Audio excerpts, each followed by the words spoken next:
Hi friends, இதுங்க சுமிpokkisham. எல்லோரும் எப்படி இருக்கீங்க? நல்லா இருக்கீங்களா? இன்றைக்கி நான் உங்ககிட்ட சாட்டர்டே விலாகோடு நான் உங்ககிட்ட ஷேர் பண்ணுறேன். நம்ம கொடைக்கானலில் வாங்கினதையும் நான் உங்ககிட்ட ஷேர் பண்ணுறேன்னு சொல்லியிருந்தேங்க. ஆனால் லேட் ஆகிடுச்சி.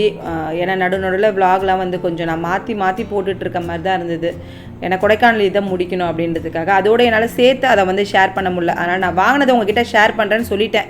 அதனால் அதை நான் உங்ககிட்ட ஷேர் பண்ணுறேன். சாட்டர்டே பார்த்தீங்கன்னா காலையிலேயே வந்து ராட்டு வாங்கிட்டு வந்து கொடுத்தாரு எங்கள் பாபா, ஒரு 3/4 கிலோ. அதை வந்து க்ளீனாக கழுவிட்டு மஞ்சத்தூளும் லெமனும் சேர்த்துட்டு நான் வந்து பெரட்டிட்டு எடுத்து வச்சுருவேன். எப்போயுமே நீங்கள் ராட்டு வாங்கினீங்கன்னா இந்த மாதிரி க்ளீன் பண்ணி மஞ்சத்தூளும் கொஞ்சம் லெமனும் சேர்த்து நீங்கள் எடுத்து வச்சுட்டு நீங்கள் சமைக்கிற வரைக்கும் அந்த ஸ்மெல் இல்லாமல் இருக்கும்.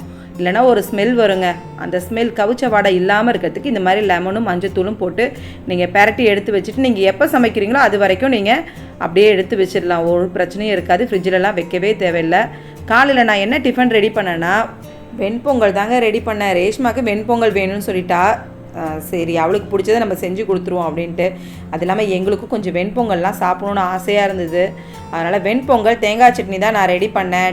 டேரனுக்கு கோதுமை தோசை தான் செஞ்சு கொடுத்தேன். இன்றைக்கி நம்ம பார்க்க போகிறது வந்து செட்டிநாடு ப்ரான் குழம்பு தாங்க ரெடி பண்ண போகிறோம். செட்டிநாடு ஸ்டைலில் நம்ம எப்படி ப்ரான் குழம்பு ரெடி பண்ணலான்னா, நீங்கள் வந்து ரொம்ப தண்ணியாக வேணுனாலும் தண்ணியாக வச்சுக்கலாம். இல்லை எனக்கு கொஞ்சம் வந்து கிரேவி மாதிரியும் இருக்கணும் அப்படின்னா நீங்கள் கிரேவி மாதிரி வச்சுக்கலாம். நான் வந்து குழம்பு மாதிரி ரொம்ப தண்ணியாக வைக்க போகிறதில்ல, கொஞ்சம் திக்காக வச்சுக்க போகிறேன். சாத்தில் போட்டு சுட சுட சாத்தில் சாப்பிட்ற மாதிரி தான் செய்ய போகிறேன். கடாயில் தான் இன்றைக்கி ரெடி பண்ண போகிறோம். நம்ம ஃபஸ்ட்டு வந்து கடலெண்ணெய் சேர்த்துக்கலாம்.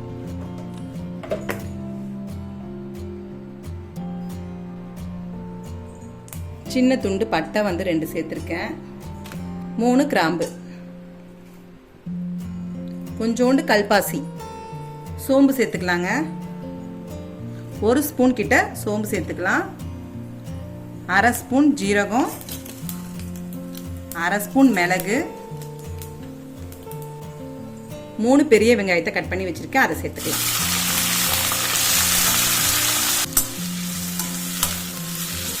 நல்லா வதக்கிடலாங்க. கொஞ்சம் கருவேப்பிலை சேர்த்துக்கலாம்.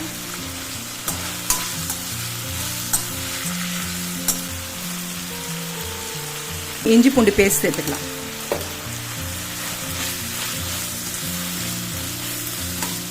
பச்சை வாடை போகிற வரைக்கும் வதக்கிக்கலாங்க. 3 தக்காளி கட் பண்ணி வச்சுருக்கேன், சேர்த்துக்கலாம். ரொம்ப பெருசாக இல்லை, மீடியம் சைஸ் தான் நான் எடுத்திருக்கேன். தக்காளியும் வதக்கிடலாம்.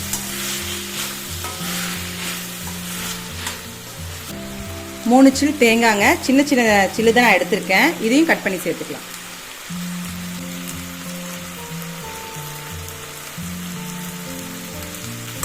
சேர்த்துட்டு இந்த வெங்காய தக்காளியோட சேர்த்து நல்லா வதக்கிடலாங்க. கொஞ்சம் போல் மஞ்சத்தூள் சேர்த்துக்கலாம்.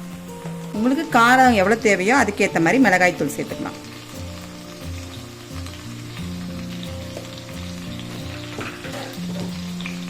ஒரு ஸ்பூனுக்கு மல்லித்தூள் சேர்த்துக்கலாம். இந்த மசாலாக்கு எவ்வளோ தேவையோ அவ்வளோ வந்து உப்பு சேர்த்துக்கலாம். சேர்த்துட்டு நல்லா மிக்ஸ் பண்ணிடலாங்க. நம்ம சேர்த்துருக்க மசாலாலாம் நல்லா பச்சை வாடை போகிற வரைக்கும் வதக்கலாம். பாருங்க, எல்லாம் நல்லா வதங்கிடுச்சு. பச்சை வாசனைலாம் போயிடுச்சு. மசாலாலாம் ஸ்டவ் ஆஃப் பண்ணிடலாம். நல்லா ஆறுன பிறகு நம்ம அரைச்சிக்கலாங்க.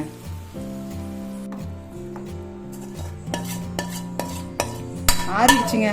இப்போ நம்ம வந்து மிக்ஸி ஜாரில் சேர்த்துட்டு அரைச்சி எடுத்துக்கலாம். இப்போ திருப்பி கடாய் வச்சாச்சுங்க. நம்ம வந்து ஒரு கழுவிட்டேன். நான் எல்லாத்தையும் பேஸ்ட்லாம் அரைச்சி வச்சாச்சு. இப்போ தாளிக்கலாங்க. பாருங்கள், சில்வரில் நல்லா இருக்குங்க. ஸ்டவ் பக்கத்தில் வச்சாலும் ஒன்றும் ஆகாது. தோசை ஊற்றும் போதும் நமக்கு வந்து கண்டிப்பாக பக்கத்தில் பிளாஸ்டிக் வச்சுருக்கும் போது உருகி போயிடும். அப்படியே ஆகாமல் இருக்கும். இதான் நான் வந்து இதுக்குள்ளேயே உங்களுக்கு ஒரு ஸ்பூனும் கொடுத்துருக்காங்க. உங்களுக்கு பெரிய சைஸ் வேணுன்னா பெரிய சைஸும் வாங்கிக்கலாம். நான் ரொம்ப பெருசாக வாங்கலை, மீடியமாக வாங்கியிருக்கேன். சேர்த்துருக்கேன். எண்ணெய் ஹீட் ஆனோடனே சோம்பு சேர்த்துக்கலாம். ஒரு வெங்காயத்தை பொடிசாக கட் பண்ணி வச்சுருக்கேன், அதையும் சேர்த்துக்கலாம். கருவேப்பிலை சேர்த்துக்கலாங்க. வெங்காயத்தை நல்லா வதக்கிடலாம். எங்கள் டேரன் ரொம்ப பசியோடு இருக்கான். அவனுக்கு வந்து இன்னைக்கு ராட்டுனோடனே பசி வந்துருச்சுங்க. என்ன ரேஷ்மாவுக்கும் பசி வந்துருச்சு. நான் இன்னைக்கு ஒரு புது டிஷ் வந்து உங்களுக்கு ரெடி பண்ணி தரேன் அப்படின்னேன்.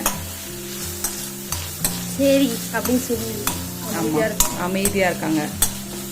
வதக்கும் போதே அவங்களுக்கு வாசனைக்கே அவங்களுக்கு பசி வந்துருச்சு. வெங்காயம் கொஞ்சம் நல்லா வதங்கட்டுங்க. சின்ன பீஸு பிரிஞ்சலையும் சேர்த்து நம்ம வதக்கிடலாம். நான் போட மறந்துட்டேன், நீங்கள் முன்னாடியே சேர்த்துக்கோங்க. மசாலா நம்ம வந்து வதக்குனதோடு சேர்த்துட்டோம்லங்க, அதனால் எக்ஸ்ட்ரா சேர்த்துற வேண்டாம். இப்போ நம்ம வந்து சோம்பு மட்டும் சேர்த்தா போதும். ஏன்னா இதை நம்ம மிக்சியில் அரைச்சோன்னா நல்லா இருக்காது. அதனால தான் நான் வந்து இப்படி சேர்த்துக்கிறேன், வதக்கிக்கிறேன். ஏன்னா ரொம்ப உங்களுக்கு மசாலா போயிடுச்சுனாலும் சாப்பிட முடியாது. அதனால் நான் சேர்த்த அளவே நீங்கள் சேர்த்துக்கேன், கரெக்டாக இருக்கும். நான் வாங்கியிருக்கிறது 3/4 கிலோ ராட்டு தான் வாங்கியிருக்கேன். இப்போ வெங்காயமும் வதங்கிடுச்சு. இப்போ நம்ம ராட்டை சேர்த்துக்கலாம்.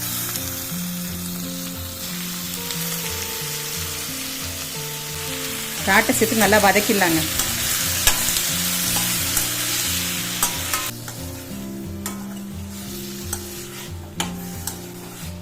நல்லா இந்த மாதிரி, ஆமாம், இந்த மாதிரி நல்லா இந்த எண்ணெயிலேயே நல்லா வதக்கிக்குங்க உங்கள் ராட்டை. அப்போ நல்லாயிருக்கும் டேஸ்ட்டு.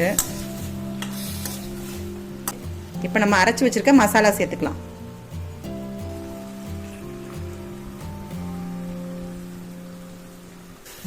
அரைச்சி வச்ச மசாலாவோட தண்ணி கொஞ்சம் சேர்த்துட்டு நான் வந்து சேர்த்துக்கிறேன். ஏன்னா நம்ம ராட்லேயும் தண்ணி விடுங்க, அதனால் தண்ணி மட்டும் கொஞ்சம் பார்த்து சேர்த்துக்குங்க, நிறைய சேர்த்துற வேணாம், இல்லைன்னா தண்ணியாக போய்டும் உங்கள் குழம்பு.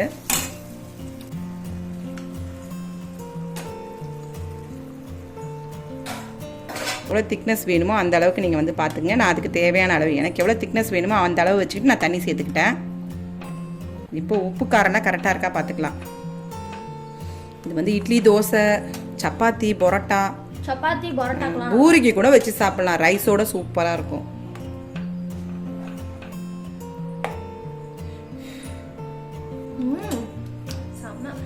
எல்லாமே கரெக்டாக இருக்குது. காரம் மட்டும் எனக்கு கொஞ்சம் எக்ஸ்ட்ரா சேர்த்தா நல்லா இருக்கும்னு இருக்கேன். அதனால் நான் வந்து கடைசியாக அதை வந்து காரம் சேர்க்க போகிறேன். இப்போ நம்ம வந்து க்ளோஸ் பண்ணிடலாங்க. கொஞ்சம் நல்லா வந்து ராட்லாம் வந்து நல்லா வெந்து வரட்டும். இந்த மசாலாலாம் நல்லா மிக்ஸ் ஆகி நல்லா வந்து தலபுலான்னு கொதிச்சு வந்துச்சுன்னா சூப்பராக இருக்கும். பாருங்கள், நம்ம செட்டிநாடு ப்ரான் கடாய் ப்ரான் ரெடி ஆயிடுச்சுங்க. ப்ரான் குழம்பு ரெடி ஆயிடுச்சு. கொத்தமல்லியே சேர்த்துட்றேன்.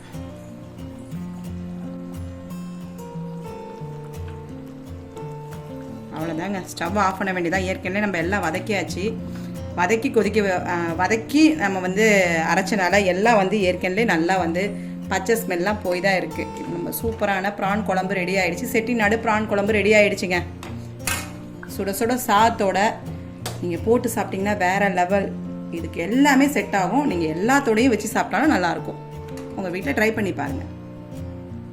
சரிங்க, டேரனுக்கு ரேஷ்மாவுக்கு ரொம்ப பசி வந்துருச்சு. நான்வெஜ்னா பசி வந்துடும், அதனால் அவங்களுக்கு சாப்பாடு போட்டுடலாம்.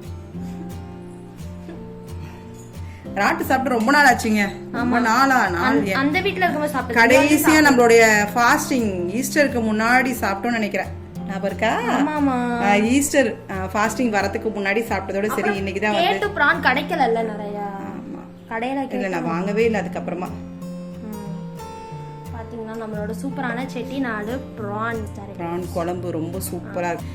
இன்னும் திக்கா வச்சுக்கிட்டீங்கன்னா அது கிரேவியா வச்சுக்கலாம். தண்ணியா வச்சுக்கிட்டீங்கன்னா இன்னும் தண்ணியா கூட நீங்க வச்சுக்கலாம். நான் வந்து அப்படி வச்சுக்கலங்க. இதுதான் கரெக்டான, சாப்பிட்றதுக்கு கரெக்டாக இருக்கும். கரெக்டான ஸ்டேஜில் நான் வந்து எடுத்திருக்கேன். இப்படி சாதத்தில் போட்டு சாப்பிடும்போது நல்லாயிருக்கும். இன்றைக்கி சூப்பரான சாப்பாடு. அடுத்து பார்த்தீங்கன்னா கொடைக்கானலில் வாங்கினதை நான் உங்ககிட்ட கண்டிப்பாக காட்டணும். ஏன்னா நான் சொல்லிட்டேன், அதனால் அதை காட்டணுன்றதுக்காக அந்த வீடியோ நான் இந்த வீடியோவோட ஷேர் பண்ணுறேன். லேட்டாக தாங்க ஷேர் பண்ணுறேன், அதனால் கொஞ்சம் அட்ஜஸ்ட் பண்ணி பாருங்கள்.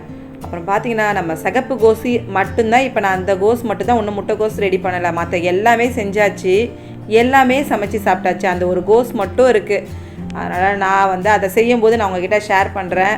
இது வந்து நைஸ் சொரக்கா அப்படின்னு சொல்லி எனக்கு கொடைக்கானலில் வந்து கொடுத்தாங்க, வாங்கினேன் நான். இது என்னன்னு கேட்டேன். நைஸ் சொரக்கா நல்லாயிருக்கும்னாங்க. பாசிப்பருப்பு போட்டு இதை செஞ்சு சாப்பிடுங்க அப்படின்னாங்க. எனக்கு செஞ்சு சாப்பிட்டேன். எனக்கு ஒன்றும் அப்படி ஒன்றும் பிடிக்கல.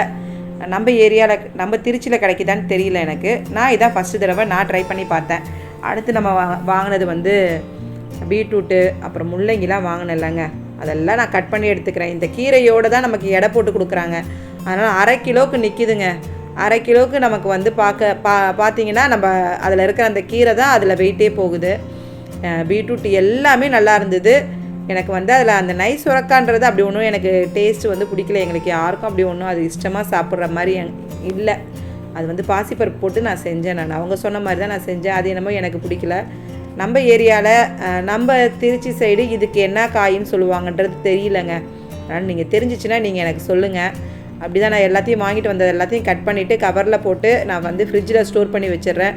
நைட்டு நான் வந்த அன்னைக்கு ரொம்ப வந்து டயர்டோடு தான் இருந்தேன். அதோட வந்து ஃபஸ்ட்டு குளிச்சுட்டு வந்து உட்காந்துட்டேன்.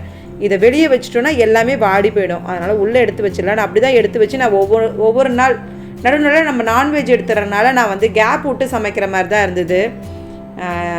இன்னும் வந்து கோஸ் மட்டும் நான் செய்யலை. முள்ளங்கிலாம் இன்றைக்கி தான் இருந்த முள்ளங்கியில் இந்த சிகப்பு முள்ளங்கிலாம் தனியாக எடுத்து வச்சேன். ஆனால் நம்ம ஏரியாவில் வாங்குகிற முள்ளங்கி டேஸ்ட்டு எனக்கு அது வந்து அப்படி ஒன்றும் இல்லை. கொஞ்சம் ரஃப்பாக தான் இருந்துச்சு அந்த முள்ளங்கி. அந்த சிகப்பு முள்ளங்கி அப்படி ஒன்றும் டேஸ்ட்டு எனக்கு பிடிக்கல. அப்புறம் கேரட் இருந்தது, அதெல்லாம் சாப்பிட்டு முடிச்சிட்டோங்க. அடுத்த நாளே நான் வந்து கேரட்லாம் எடுத்து வச்சுட்டேன். ஆனால் ஃப்ரிட்ஜுக்குள்ளே அடுத்த நாள் எடுத்து வச்சு சாப்பிட்டேன். இன்னையோடு நான் முடிச்சிட்டேன். இந்த பேபி பொட்டேட்டோ வந்து இன்றைக்கி தான் நான் செஞ்சு முடித்தேன். அன்னைக்கு ஒரு தடவை செஞ்சேன், 2வது தடவையாக செஞ்சு முடிச்சிட்டேன். ஏன்னா அது சீக்கிரமாக உங்களுக்கு சுருங்கிடும். ஆனால் இங்கே ஃப்ரெஷ்ஷாகவே இருந்துச்சு நான் போய் வாங்கிட்டு வந்த பிறகு. அடுத்து நான் உங்ககிட்ட பலாக்காய் பிரியாணிலாம் செஞ்சு காமிச்சிட்டேன். இந்த பூண்டு தான் வந்து நான் யூஸ் பண்ணிகிட்ருக்கேங்க. நம்ம வந்து இது வரைக்கும் இந்த பூண்டு வந்து நான் வந்து செஞ்சதில்லை, யூஸ் பண்ணதில்லை. இதான் ஃபஸ்ட்டு தடவை இந்த பூண்டு நான் வாங்கி ட்ரை பண்ணேன்.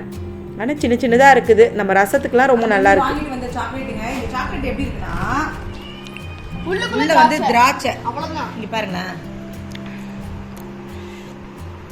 உள்ள திராட்சை, நம்ம ஒரு திராட்சை தான். சுற்றி வந்து சாக்லேட் கோட்டிங். சூப்பருங்க. இது எவ்வளோ வாங்கினோம்? 100 ரூபாவா? 150 ரூபா. இது 100. நீங்கள் ஓப்பன் பண்ணி காட்டுங்க ஃபுல்லாக. ஸ்டிக்கர் ஒட்டி பார்த்தீங்கன்னா நானும் டேரனும் மார்ஷ்மெலோ வாங்கியிருக்கோம். மார்ஷ்மெலோ வந்து நார்மலாக ஒரு டேஸ்ட்டுங்க, பிடிக்கும். உங்களுக்கு பிடிக்கல, எனக்கு பிடிக்கும். இது பார்த்தீங்கன்னா சாக்லேட் தான். கொடைக்கானல் போனீங்கனாலும் சரி இந்த மாதிரி சாக்லேட், கொடைக்கானல்னாலே சாக்லேட்டும் ஊட்டிலையும் சாக்லேட் இருக்கும். சாக்லேட் அதனால் நான் வாங்கிட்டு வந்தேன். 4 கிலோ தாங்க வாங்கினேன். ஓபன் பண்ணுங்க. வாவ், சாக்லேட் எனக்கு தான். White chocolate and dark chocolate எல்லாம் மிக்ஸ் பண்ண சாக்லேட். இது எல்லாமே வந்து மிக்ஸ் பண்ண சாக்லேட். இதுல வந்து பாதாம் வச்சு, இதுல வந்து முந்திரி வச்சிருக்கு. இந்த மாதிரி உள்ள வந்து நட்ஸ் எல்லாம் போட்டுருக்குங்க. ஆமா, நட்ஸா இருக்கு ஃபுல்லாவே. சூப்பர். இது எவ்வளவுமா? 280 ரூபாய் தானே வருது. சூப்பர். 300 ரூபாய். 4 கிலோ 300 ரூபாய். இது அது 150 ரூபாய், இது 300 ரூபாய். இதுல வந்து பீனட் போட்டிருக்கு. என்னங்க பாபா?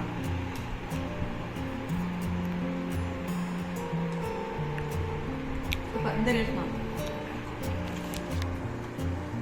போனீங்கன்னா சாக்லேட் வந்து இந்த மாதிரி வாங்க. இது மெல்ட் ஆகாது இந்த சாக்லேட் அப்படின்னாங்க. நம்ம வெளியே வச்சுக்கலாம் அப்படின்னா. நாங்க வர மெல்ட்டே ஆகலங்க. வீட்டுக்கு வர மெல்ட் ஆகாது தானடி? அப்படியா? இதுல வந்து எல்லாமே இருக்கு. மெல்ட் ஆகுன்றீங்களா? கூலிங் இருக்கணுமா? நம்ம கார்ல தான் வந்தோம், அதனால கூலிங் இருந்துச்சு. நான் ஃப்ரிட்ஜில் தான் வச்சிருக்கேன். இதாங்க நான் வாங்கின சாக்லேட்டு. நீங்களும் போனீங்கன்னா, கொடைக்கானல் போனீங்கன்னா, எனக்கு அந்த கலர்ல ஒரு சாக்லேட் தாங்க. இதுவா? அப்புறம் ஒரு ஷேர் பண்ணி.